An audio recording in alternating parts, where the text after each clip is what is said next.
On today's show, it's the first Padres D-backs crossover this season because both of these teams might be sleepers in their own way heading into 2026.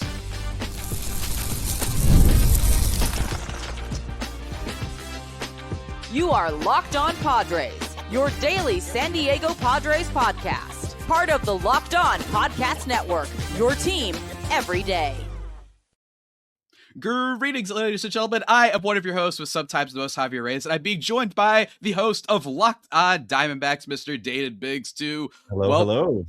Do things. Yeah, hello. It is Friday indeed, guys. Today's episode is brought to you by MLB The Show 26. Visit MLBThe.show/lockedon and use code LOCKEDON to unlock a pack for use in Diamond Dynasty. Available now on PlayStation 5, Xbox, and Nintendo Switch. Rated E for everyone. Maybe you'll pull a Corbin, Carroll, or Fernando, Tatis Jr. We'll have to see. Good luck, everybody. But what's up? Daynen Biggs, the first time you have been on my show, and we've done a crossover for previous co-host, or host, I should say, of Locked On Diamondbacks, has moved on. My guy, Miller Thomas, after a long time. So long-time listeners of my show might be, yeah, I know, right? It hit me. I heard when he texted me, he's like, hey, man, you know, all good things come to an end, I guess. I forgot what he texted. Some dramatic, like, Iron Man line. It would line be something like that, yeah.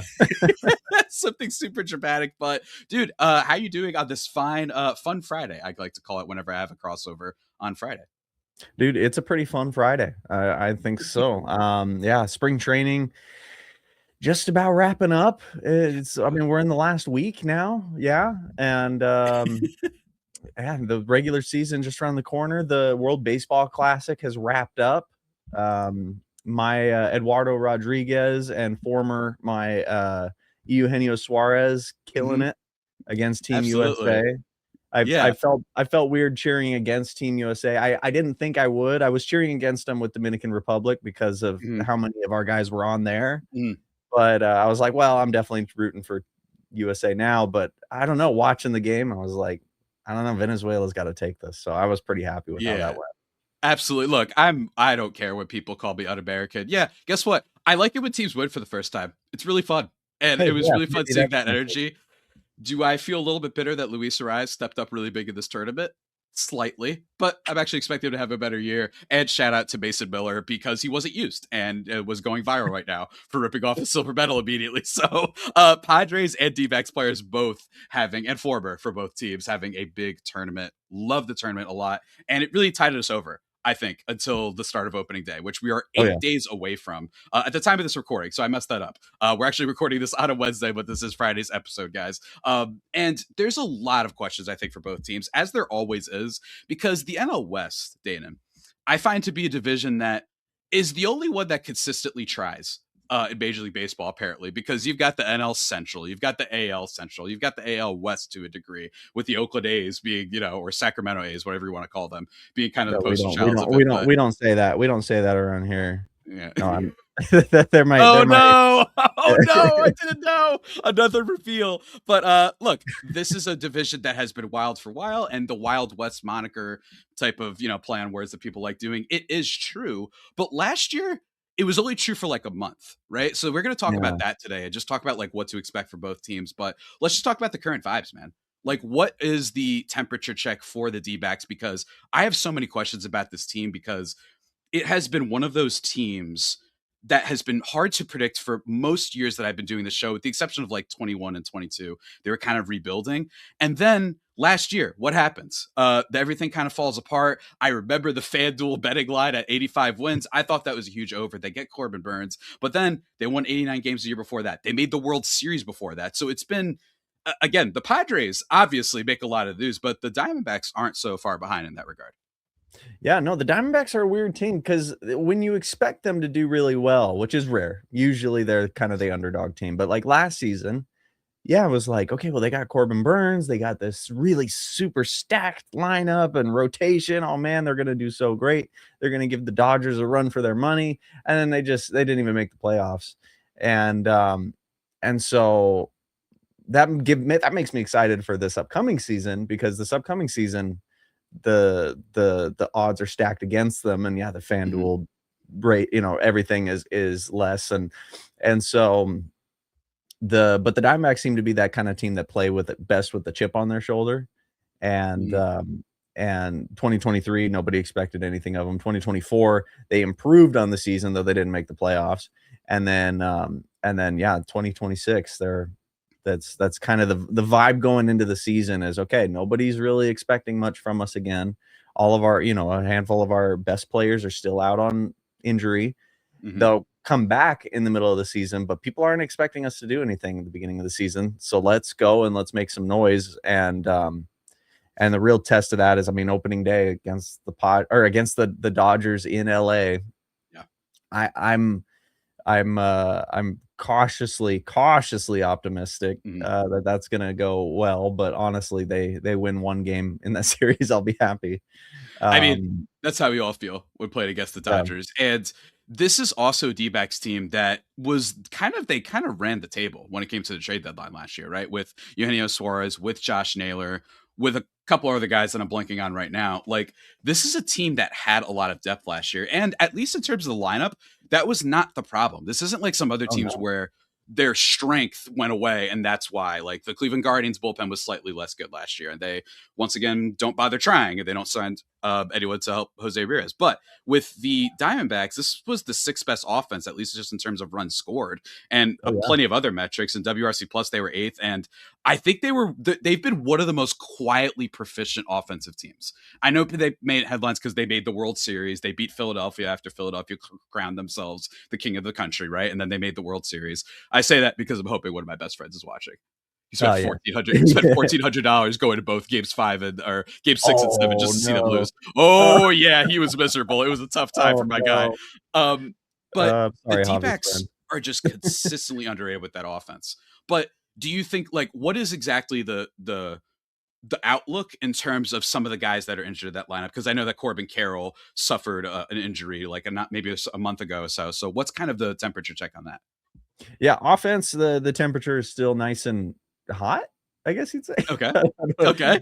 Normally that's bad, but I think in this case, no, I think offensively the Diamondbacks are doing pretty well. They have a couple guys that came into the season last year, like Jordan Lawler and Tim Tawa and a handful of other guys that were called up from the minors that didn't quite perform very well, but it was clear it was a lot of growing pains. And Jordan Lawler has been, speaking of hot, has been very hot this spring, and so have a bunch of those other guys. And so we're expecting them to kind of come in and compensate for the loss of Suarez and Naylor and stuff.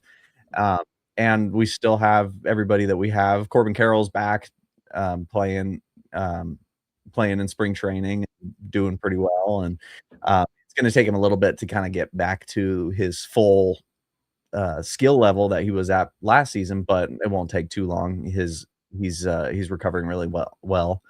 And then we have a couple other guys offensively that were not supposed to be back until like halfway through the season and are trying to be back for the opening day roster, which Torey Lovello's like, no, slow down. They're not going to be here. But then they turn around, like, I'm going to be back. And so they're all excited to come in. But so yeah, I think offensively the outlook is good. Defensively, or rather, actually defensively is pretty good too with Arenado and Santana and everybody. But pitching wise, that's the biggest question mark, which is the reason the Diamondbacks, didn't perform very well last season, because their offense was elite, but their pitching was elite in the other way. It was one of the worst in the league. And so they've said, if we could have just had an average pitching rotation and bullpen, even slightly below average, we would have made the playoffs. And so that's where they're at right now. And it's not looking, as far as that goes, pitching wise, not looking super great, but it's looking to be a little bit better than last year as of now. And then they're going to bring in a bunch of their guys off the injured list halfway through the season. And so I think the idea is, can they be competitive until then? And if they can, then we're good. But if not, then it's an unknown. So that's kind of where the Diamondbacks are at right now. But I wanted to know kind of what the Padres are at as far as too. Because you bring up pitching, that's a thing that both of our teams have in common. I'll explain why in just a second, guys. Because first, got to give a shout out to MLB The Show 26, today's sponsor. Let me tell you guys, the greatest game in baseball is back with its newest installment. Baseball fans are going to have a hard time pulling themselves away from the game. It's always tough for me, especially with the Road to the Show mode. The drug of sports video games. You could play like 15 games in 40 minutes or whatever, just going to your at-bats, boosting your player up. And the Diamond Dynasty mode is a lot of fun too.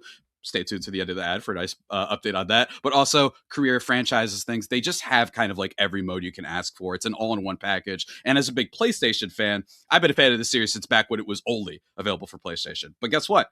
It's not just available for PlayStation, guys. It's on every system. So if you're a gamer, baseball fan, or just want to enjoy America's favorite pastime in a new exciting way, you are in for a treat with MLB The Show 26. Play as your favorite team and franchise players and see if you have what it takes to win your own World Series. Available now on PlayStation 5, Xbox Series S and X, and Nintendo Switch, rated E for everyone. Also, still on the sports trend because this is a sports podcast. Shout out to FanDuel. By the time you guys are watching this, March Madness is underway, and FanDuel is giving you a way to turn all the energy of the madness into an even bigger potential win with a college basketball parlay profit boost. You can mix spreads, totals, and player props to match how you see the slate playing out. Then apply the profit boost and instantly bump up the potential payout. Go safe, go bold, ride with the team you've been following all season. Me personally, I haven't checked the bracket just yet, but I always ride with VCU. They're usually good for like one or two upsets. So go check them out, guys. Head to FanDuel.com to get started. That's FanDuel.com.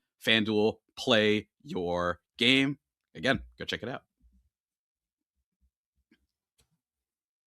And just like that, everybody, we are back here on the Locked On Padres and Locked On Diamondbacks crossover extravaganza. Join the Everydayer Club now for both shows with code MARCH and get your first month free if you sign up before the tournament tips off on Thursday, or if you signed up, I should say, then you got to compete against me, Daynen, and a bunch of other hosts. But in general, still check out the code MARCH. Check out in the show notes of both of our shows to join our respective Discords and whatnot. So go check that out, guys. Daynen, here's the thing, man. You brought up pitching. And don't get me wrong. I this has been a thing. This has been my theory on pitching for a long time, which is that it kind of, and this is me being a snob jerk. Let me be clear. And what I mean by that is it's so frustrating when everyone says, not you, but sometimes I feel like we need to have different tiers of how much teams need pitching, because everyone always needs pitching unless you're LA, you're Philly, and maybe one other team, right? Like everybody kind of needs some other backup options. But I think the D-backs are definitely a position where they're in like a DEFCON like 3 or whichever is the second highest, right? Like definitely, because you saw what they did this offseason in which they brought back Zach Gallen, which surprised, I think, a lot of people to a degree, and Merrill Kelly.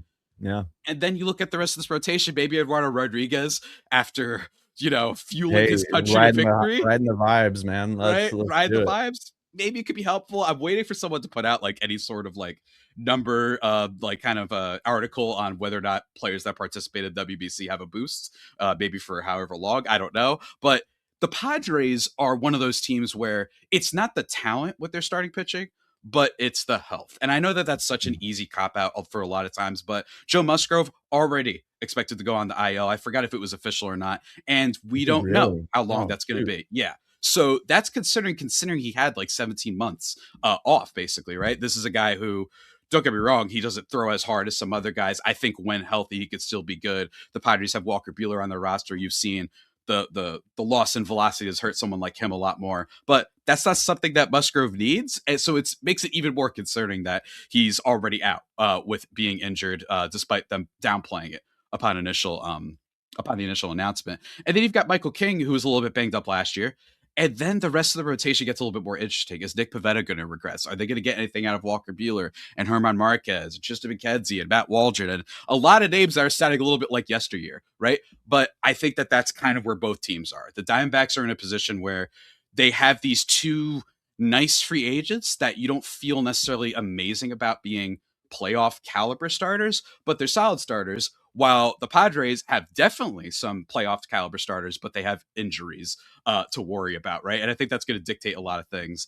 Of course, the Padres do have the bullpen, though, which separates things tremendously. They have the best bullpen probably in baseball. Shout out to Mason Miller. Shouted about in the first segment for a reason. That man was upset.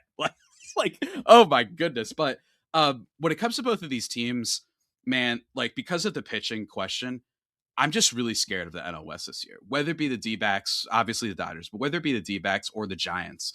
I'll be talking about with Alan Stiles on this show next week, by the way, guys. So everybody stay tuned on Locked On Padres. But it doesn't feel great, man. It doesn't feel great when you have like a little bit of a house of cards scenario going on. Yeah.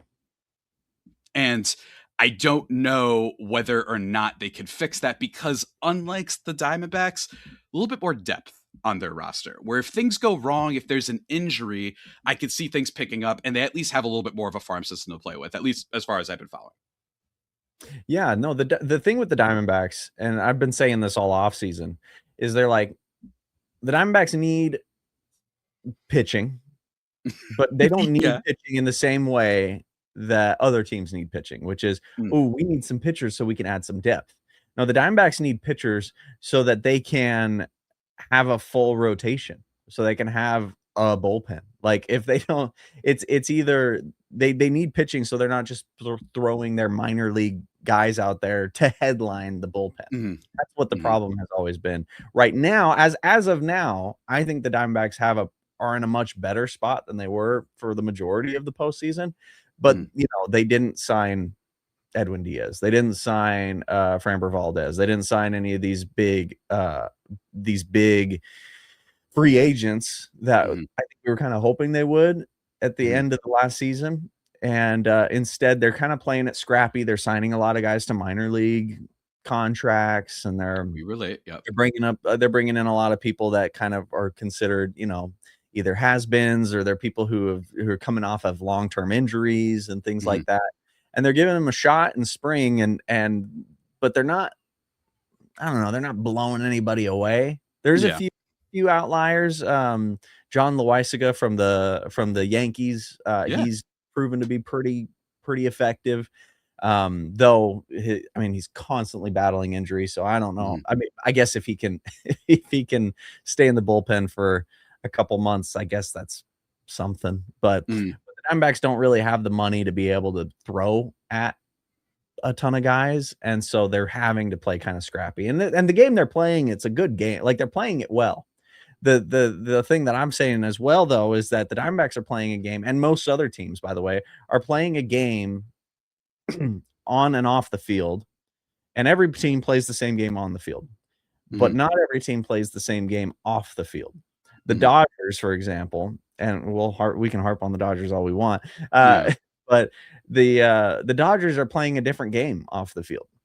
They have money that they can spend, and they have the reputation that they can attract whoever they want. And the only reason players don't flock towards the Dodgers is like a pride issue. Like, they're like, I don't want to play on the Dodgers. I want to beat the Dodgers. And thank goodness, we have to bully them. Bullying works. That's what we need to do more. Yeah. And thank goodness for that. Otherwise, every player would be begging to be on the team. But to compare the Dodgers offseason to the Diamondbacks and even the Padres offseason is, I mean, comparing apples to oranges. It's just, the Dodgers are going to play the game that they're playing. And honestly, they've made the business decisions up to this point to be able to be in that position. So I don't fault them for that, but it is frustrating. And it'll be all the more sweet when the underdog teams, whether it be the Diamondbacks or, I mean, it's crazy that the Padres are an underdog team, but I know, right? What are we doing? But with the Padres, or whether it be the Giants, whoever it is, I don't remember the Rockies. I don't know. I like the Rockies, but whoever it is, that was mean. You don't give them hope. Come on now. To be able to upset the Dodgers makes it all the more sweeter if that can happen. And whether it be a division victory or whether it be beating them out in the postseason, which the Diamondbacks were the last team to do, which was so fun. the highlight of the. I mean, I totally understand, man. It was a highlight for me too, as a Philadelphia hater, trust me, and a Dodgers hater. So there you go. Yeah, there we go. So, but that's kind of the position that I think the Diamondbacks are in, coming out of this latest offseason. Absolutely, man. And it's crazy. Like, you bring up the thing with Dodgers. It's from what I'm getting from this is that you're saying that there's an advantage to if you hand out a big contract and it doesn't work out, that it doesn't kill your team spending going forward? Like there's an advantage? Really? You're saying that having an extra 70 million in tax breaks might be a little bit of an advantage? Isn't that Well, if weird? you sign Corbin Burns and he gets hurt, that might hurt you a lot, and it's not so easy Hey, to just keep adding. That's the a Diamondbacks crazy had theory, man. this is going to be crazy to hear, but yeah, maybe if the Diamondbacks had a couple extra $1 billion and they go, oh, you know what? Yeah, let's just sign a different Corbin Burns. Yeah, that might help, right? Oh, Dylan Cease, come on down. Why not, right? Sure, That might actually be really helpful. I'm with you on that, man. More people should talk about that, I think. Not enough people are talking about it. It's very crazy. But no, in all seriousness, I am really excited to see how this goes. And I have a question for you about the NL West. Because last year, the NL West, all the pictures were flying all over Twitter. The Wild West. You had all the fun Photoshops from Bleacher Report or whatever. And then it became just the Padres and the Dodgers with some awesome offense from the D-backs. Don't get me wrong. They were super fun to watch. And if you had them on your fantasy team, you were cooking with gas. But other than that, is this actually going to be the year? The post-hype NL West Wild West sleeper, is that the season that we could be headed for? And I have a question about a random prospect sort of player that I got to ask you about and why he might be the key for this D-backs team being one of the big breakout sleepers of 2026. But first, guys, let me tell you about sports and the possibility that they could be traded like markets. Now, you could put your sports IQ to work in real time with Robinhood prediction markets. It's not you against the house. It's you participating in a live market. You could buy or sell your positions live all game long. Use your sports knowledge in the moments that matter. Robinhood prediction markets changes the game. It's people moving the action. So when momentum shifts, you can move with it. I always knew the game, but never had a dynamic way to apply that knowledge. Now I can actually take part live in a market powered by people. You're no longer just a spectator. Play by play, you decide. Trade every play with Robinhood, now available across the US. Download the Robinhood app now to begin. Futures and cleared swaps trading involves significant risk and is not appropriate for everyone. Event contracts are offered by Robinhood Derivatives LLC, a registered futures commission merchant and swap firm. And also, shout out to the friends over at Indeed, because with all the chaos at your workplace, with the deadline stacking up, the inbox overflowing, and the one position you have to fill, it's still sitting open. And you're like, what the heck? This is really frustrating. Well, be frustrated no more, because Indeed sponsored jobs helps you reach the people who actually fit what you're looking for, skills, experience, locations. So you're not just hoping that the right candidate stumbles across your posts. And here's a stat that says it all. In the minute I've been talking to you, multiple minutes even, companies like yours made 27 hires on Indeed, according to Indeed data worldwide. So if you're hiring, spend less time searching and more time vibing and interviewing with your candidates who check all your boxes with Indeed sponsored jobs. And listeners of the show will get a $75 sponsored job credit to help get your job the premium status it deserves at Indeed.com/podcast. Just go to Indeed.com/podcast right now and support our show by saying you heard about Indeed on this podcast. Padres or Diamondbacks, whatever you want to say is cool with us. Indeed.com/podcast. Terms and conditions apply. Need a hire? This is a job for Indeed sponsored jobs. And just like that, everybody, we are rocketing into the final segment of this show. Locked On Padres and Locked On Diamondbacks. Daynen Biggs and Javier Reyes coming at you live from currently undisclosed locations. I got to talk to you about the NL West, man. Specifically the D-backs, right? I have a question. And here's the thing. I might have found the Leeson Al-Gaib for your team. There's a fellow named Ryan Waldschmidt. There we go. You know what that name rhymes with? Oh, you know what other Schmidt it rhymes with? Waldy? Could this be a sign? Or am I just completely full of it and I have no idea who this guy is? And I I've just Googled his name like 20 minutes before we started recording. No, your instincts are good. No, yeah, Ryan Waldschmidt. He's got some real promise. The thing with Waldschmidt is he has yet to play a single game in AAA. And he's already outperforming so many other guys that are ahead of him in spring training this year. The guy he barrels every ball he makes contact with. He's crazy. The power is crazy. He's definitely there. Defensively, he's phenomenal. Now we got kind of a full outfield right now. So, yeah. Is he going to make the opening day roster? No, he's already actually been designated to the minor league camp. Is he going to appear in the majors this season? I'd say most likely. I think he is going to be a game changer 2027, 2028 and on. I don't know that 2026 is going to be his big year unless there's, Alec Thomas gets injured, Lourdes Gurriel gets injured again, something, somebody goes down and he has to come up and he surprises everybody by showing what he can do. I expect him to come into the majors and struggle a bit, especially just because of that lack of reps in AAA. I could totally be wrong there, but that's my expectation at least. But I do expect him to be a really big contributor in seasons to come. This season, I think, is Jordan Lawler's season. Because he came in last season, went 0 for 40 or something. That was bad. I may or may not have seen a couple tweets about this, And if you watch his at-bats, he's closing his eyes and swinging at just pitches in the dirt. I went to the batting cages recently and tried the 80 mile per hour cage, and I got an idea of like, oh, this is what it's like to not only to be, I'm a fairly good hitter. I can swing the bat and everything, but when it comes to that, I'm just praying that it's in the zone and I'm just swinging as much as I can. And I was like, this is kind of what Jordan Lawler looked like most of last season. But once he got it figured out, and more than half of his hits were for extra bases to end the season last year. And in spring, he's killing it. And so I think this is Jordan Lawler's season. I think next season is probably Ryan Waldschmidt's season. Well said. I think that's the cool thing about the D-backs is you never kind of want to get caught with your pants down when things are going wrong. I like that they were able to trade a lot of their players at the deadline last year, combined with the players that they were going to potentially lose anyway, instead of just keeping them.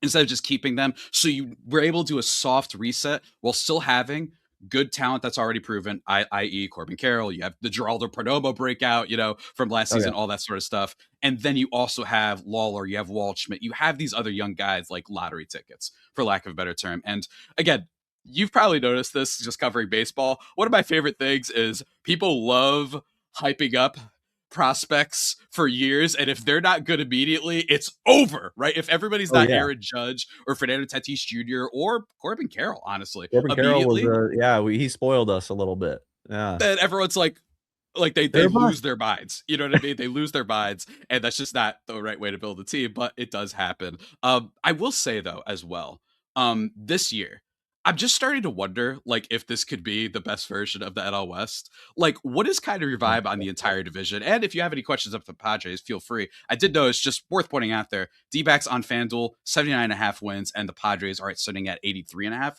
for the over-under, just to give people a perspective on, the main projection, I think, that people are feeling, which is, Dodgers, obviously runaway favorites, but I don't know, man. There's something about the division this year that makes me wonder if everybody's kind of, they got over the Wild West thing, and they're kind of forgetting that not too much has changed. Giants roster hasn't changed too much. The Padres roster just got better. The D-backs, they still have a lot of good players. So I'm kind of wondering what your perspective on everything is, including the Padres. No, I think like the Diamondbacks, I think the Padres and Giants play best with a chip on their shoulder. And I think that both teams have a ton of talent, but also just the NL West. The NL West, I think, encapsulates what makes baseball so special, which is you get this long season and you have these teams that on paper, that should be really great. And then you have teams on paper that should be not really great.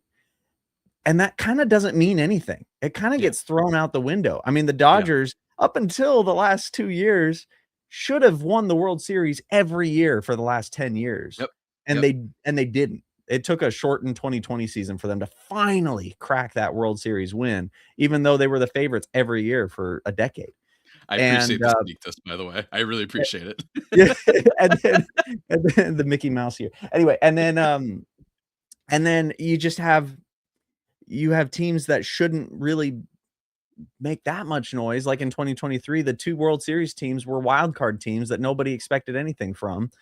And it goes back to that any team can beat any team. And because it's such a long season, really anything can happen.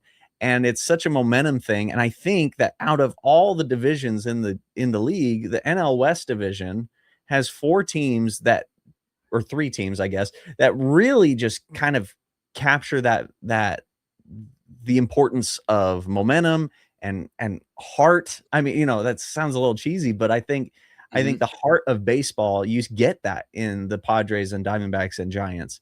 And the Dodgers have the money to fake it. So there you go. The Dodgers have that. And then, but I think that I think that there's a very good chance that, the Wild West doesn't return this season, to be completely honest. But I also think that I would be surprised if it doesn't, though. I think that you're seeing that where the top 4 teams in baseball are the Dodgers, Padres, Diamondbacks, Giants, and you're seeing the Diamondbacks and Giants trading 3rd and 4th place, even though they're the 3rd and 4th best team in baseball.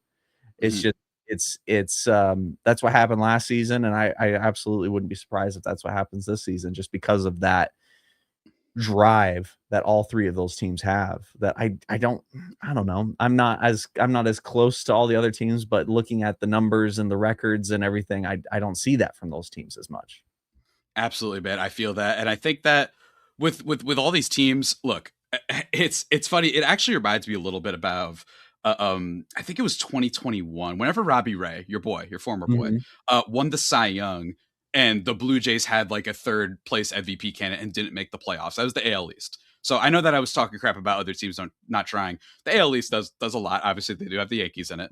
Sure. And the Red Sox, when they're in the mood, try sometimes. But that was a year when that was a classic example of like just every team was pretty great in that division. Even the Red Sox weren't good that year, but part of it was just because they were in the division. So that's another thing that could happen this year, where like you could see the Giants, Padres, or whatever, maybe they dominate and the D-backs win 81 games. But then if you look at their numbers and what they produced, you're like, well, put them in the Central and they're probably a playoff team. I could also see that happening too. So I encourage everybody to look a little bit deeper than the win-loss record. I think that this is going to be an electric division this year. I'm super, super excited for it. Last thing for you, I got asked this the other day.